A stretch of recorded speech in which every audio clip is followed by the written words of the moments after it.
Sunday মানেই হলো ছুটির দিন। সারা সপ্তাহটা যতই আমরা কাজকর্ম করে কাটিয়ে দিই না কেন, ঠিক সানডে এলেই মনে হয় যেন একটু কোথাও ঘুরতে যাই। আর মনের মতো যদি বন্ধুবান্ধব থেকে থাকে তাহলে তো আর কোনো চিন্তাই নেই। তো সেই কারণে গত সানডেতে চলে গেছিলাম ছন্দার ফ্ল্যাটে। তো ছন্দার ফ্ল্যাটে যাওয়ার প্ল্যানটা আগে থেকেই ছিল যদিও আমাদের প্ল্যান ছিল সন্ধেবেলায় যাওয়ার, মানে রাতে ডিনারটা ওর বাড়িতে সারার কথা ছিল। তবে আমরা কিন্তু দুপুরেই পৌঁছে গেছিলাম ওর ফ্ল্যাটে। ফোন করলাম যে দুপুরবেলাটা ফ্রি আছি, তোমার ফ্ল্যাটেই চলে আসছি। তো ও বললো ঠিক আছে চলে এসো, কোনো ব্যাপার না।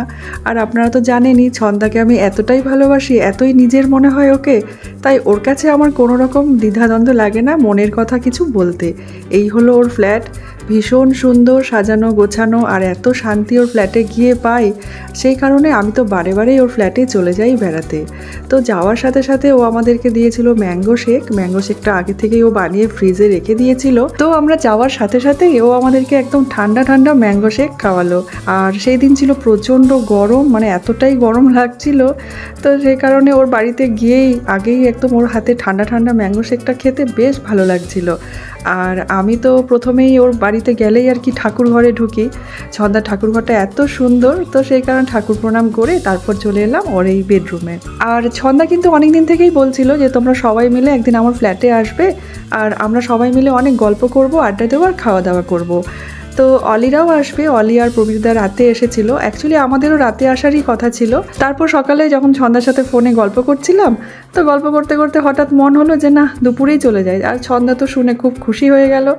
আমরা যেই বলেছি দুপুরে যাব, তো যাই হোক এই যে ওর হাতে এবার ঠান্ডা ঠান্ডা ম্যাঙ্গো শেক খাচ্ছি। ম্যাঙ্গো শেকটা কিন্তু ও দারুণ বানিয়েছিল। আর ওর যেহেতু একটা রান্নার চ্যানেলও আছে, সেই রান্নার চ্যানেলে কিন্তু দারুণ দারুণ রান্নাও পোস্ট করে থাকে। তারপর আমরা বেশ কিছুক্ষণ বসে গল্প করলাম। আর এই যে বিভাসদা বেরিয়ে গেছিলো দিয়া দিশাকে সাথে নিয়ে ইস্কনে। আর সেই দিন দুপুরে ওরা ইস্কনের মহাপ্রসাদের ব্যবস্থা করেছিল আমাদের জন্য আর কি। আমরা যেহেতু এখন নিরামিষই খাওয়া দাওয়া করছি, তো সেই কারণে ও বলল যে আমি ইস্কনে বলে দিয়েছি সেখান থেকে আর কি মহাপ্রসাদ তোমার দাদা নিয়ে আসবে। এই যে বিভাসদা বেরিয়ে গেছিলো একদম প্রসাদ আনতে, আর তারপর দিয়া দিশাকে সাথে নিয়ে চলে এসেছে ঘরে। আর আমার কিন্তু বেশ অনেক দিন ধরে ইচ্ছে ছিল যে একবার ইস্কনে যাব, গিয়ে ওখানে মহাপ্রসাদটা খেয়ে আসবো। তো ওই যে যাবোই করেছি, কিন্তু কোনো দিন আর কি যাওয়া হয়ে ওঠেনি। তো যাই হোক ভগবানের ভোগের মহাপ্রসাদ আজকে ছন্দার বাড়িতে বসেই খাওয়ারই সুযোগ হয়ে গেল। ওই যে বলে না মনের ইচ্ছা থাকলে সব কিছুই ভগবান কিন্তু পূর্ণ করে দেয়। আর ও এত সুন্দর করে সব কিছু ব্যবস্থা করেছিল। আর ওর মনটা কিন্তু সত্যিই খুব ভালো, ও খাওয়াতে খুব ভালোবাসে আর মানুষকে ভালোবাসতে মানে খুবই ভালোবাসে। ছন্দার আর বিভাসদার মানে এত ভালো ব্যবহার। তো প্রথম দিন থেকেই ওর সাথে যুক্ত হয়ে আছি, সেই দিন থেকেই আর কি ওকে দেখে আসছি, ওই একই রকম রয়ে গেছে, ওর মনটা এতটাই ভালো। আর এদিকে শান্তনুদা কিন্তু মানে ভাতটা নিজে হাতেই বানিয়ে নিয়েছিলেন। উনি যেহেতু স্বস্ত্যইনি নিয়েছেন, তো সেই কারণে কারোর হাতেই অন্ন উনি খেতে পান না। তো আমি আর ছন্দা মিলে দাদাকে দেখিয়ে দিয়েছিলাম প্রেশার কুকারে কী করে ভাত বানাতে হয়। দাদা কিন্তু নিজে হাতেই ভাতটা বানিয়ে নিয়েছিলেন। তো যাই হোক ছন্দা কিন্তু দাদার জন্য সব কিছু আলাদা করে রান্নাবান্না করেই রেখেছিল। আলু ফুলকপির তরকারি, পনির, সব কিছু দাদার জন্য আলাদা করেই বানিয়েছিল। আর দাদা নিজে হাতে ভাতটা রান্না করে নিয়েছিলেন। আর এই যে উনি খেতে বসে পড়েছিলেন। তারপর আমরাও খেতে বসে পড়বো। আর ছন্দা সেটাই বলছিল সবাই যদি আসতো তাহলে আরও আনন্দটা অনেক বেশিই হতো, কারণ দিয়ার বাবা আসতে পারেনি, সেদিন ওর কাজ ছিল। ও বললো তোমরাই চলে যাও। আর দাদার পরিবারেরও কেউ আসতে পারেনি, মানে বৌদি ঝিলি ওরাও আসতে পারেনি। তো যাই হোক এবার আমরা টেবিলে সবাই মিলে খেতে বসে পড়েছি। আর ছন্দাকে আমি সেটাই বলছিলাম যে দেখো মানে কার ইচ্ছে কখন কোথায় পূরণ হয় এটা কেউ আমরা জানি না। আমার কতদিনের ইচ্ছে ছিল যে একবার ইস্কনে গিয়ে মহাপ্রসাদ খেয়ে আসবো ভগবানের। তো দেখো তোমার বাড়িতে বসেই আমি প্রসাদটা খেতে পাচ্ছি। আর সবাই মিলে একসাথে বসে খেতে আমার এত ভালো লাগছিল। যাই হোক তারপর গল্প করতে করতে আমাদের খাওয়া দাওয়াও হয়ে গেল। আর দুপুর টাইমটা একটু রেস্ট করেছিলাম ওর বাড়িতে। আমি শাড়িটা চেঞ্জ করে নিয়েছিলাম, কারণ অতক্ষণ তো শাড়ি পরে থাকা যায় না। আর এই ব্যালকনিটায় দাঁড়িয়ে আমি আর ছন্দা কিছুক্ষণ গল্প করলাম। আর তারপর আবার রুমে চলে গেলাম। ছন্দা সন্ধে দিয়ে দিয়েছিল। সন্ধে দেওয়ার পর এই যে আমাদের জন্য বানিয়েছিল ও গরম গরম চা। তো প্রথমে চাটা দিল আমাদেরকে। আর এবার আমরা আবার রেডি হলাম। ছন্দা আমাকে শাড়িটা বের করে দিয়েছিল, বললো যে তুমি আমার এই শাড়িটা পরো, তোমার শাড়িটা রাখা থাক। তো যাই হোক একটা হালকা ফুলকা শাড়ি পরে নিলাম, কারণ আমরা তো সেই গল্পই করব বসে, আর ঘরেই থাকবো, আর তো কোথাও যাওয়া হবে না। তো ছন্দা চাটা বানিয়ে নিয়েছিল। আমি বললাম যে আমাকে কিছু কাজ দাও, আমিও কিছু কাজ করি, কারণ ওর বাড়িতে গেলে না ও একদমই কাজ করতে দিতেই চায় না। মানে সেই ওকে হাত ধরে টেনে টেনে রান্নাঘর থেকে বের করে মানে জোর জবরদস্তি করে আর কি আমি কাজ করি। তো যাই হোক, কোনো রকমে ওকে বের করে আমি বললাম দাও এবার চাটা আমি বানাই। একটু চা আরও বানিয়ে রেখেছিলাম কারণ অলিদের আসার কথা ছিল। আর তারপর আমরা বসে পড়েছি চা নিয়ে, চা খাচ্ছিলাম আর আমরা অনেক গল্প করছিলাম। আর আমি বিভাসদাকে জিজ্ঞেস করছিলাম যে আজকে আমাদের সাথে বসে চা খেতে আপনার কেমন লাগছে। তো বিভাসদা সেটাই বলছিল যে আমার তো খুব ভালোই লাগছে তোমাদের সাথে বসে চা খেতে। তারপর দিশাও কিন্তু সেদিন চা খেয়েছে। ও আবার এমনি বাড়িতে থাকলে চা খায় না, সবাইকে দেখে ও আবার এক কাপ চা নিয়ে বসে পড়েছে। তারপর আমরা অনেকক্ষণ অপেক্ষা করছি, অলিরা তো কিছুতেই আসছে না, প্রায় 8টা বেজে গেছিলো।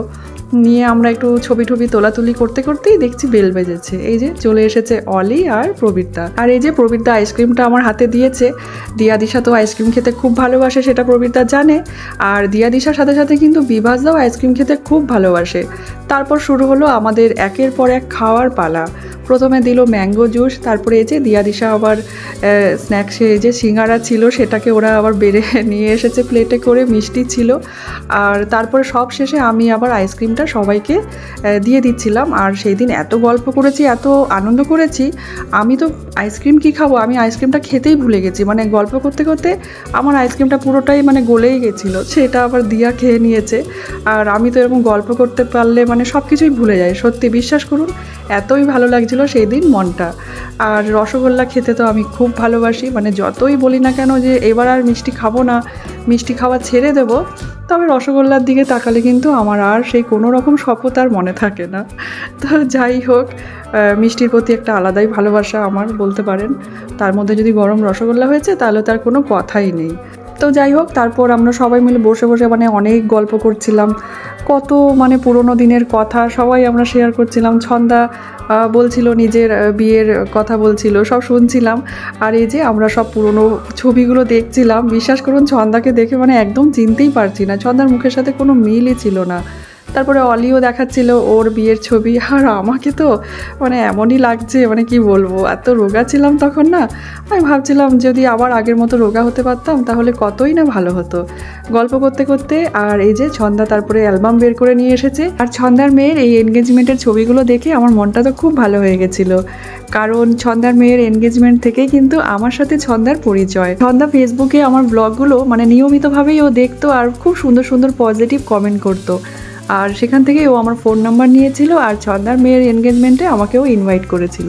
আর সেটাই বলছিলাম যে দেখো তোমার সাথে আমার কত বন্ধুত্বই না হয়ে গেল এই ফেসবুক থেকেই। যাই হোক, গল্প মজা সব কিছু আমাদের চলতেই থাকবে এইভাবেই, তার মাঝে খাওয়া দাওয়াটাও দরকার। তো প্রথমে দাদার জন্য রুটি করে দাদাকে রুটি দিয়ে দিয়েছিলাম খেতে আলাদা করে। আর তারপরে এই যে ছন্দা দিয়া দিশাকে প্রথমে খাবারটা সার্ভ করে দিয়েছিল। আর ছন্দার কথা আর কি বলবো, মানে এত কিছু খাবার অ্যারেঞ্জমেন্ট করেছে, মনে হচ্ছে যেন মানে বিয়ে বাড়িতে খাচ্ছি আর কি। আসলে ছন্দার মেয়ের এনগেজমেন্টে আর বিয়েতে খেয়েছিলাম তো সেই ক্যাটারিংয়ের রান্নাবান্না এতটাই ভালো লেগেছিল আমার। তো ছন্দা বলেছিল ঠিক আছে, সেই ক্যাটারিং থেকে খাবার এনে তোমাদেরকে সবাইকে আমি আরও একদিন খাওয়াবো। আর ও যে এত কিছু খাবারের ব্যবস্থা করবে সেটা তো ভাবতেই পারিনি। আমি যেহেতু নিরামিষ খাই সে কারণে আমার জন্য নিরামিষ ব্যবস্থা করা হয়েছিল, আর দিয়া দিশারা চিকেন খেয়েছিল। তো এই যে খাবারটাকে সার্ভ করে নিয়েছি, আমি মিক্স ভেজ, তারপরে আলু পটলের তরকারি, ভেজ ডাল আর ভাত আর একটু লেবু দিয়ে খেয়েছিলাম।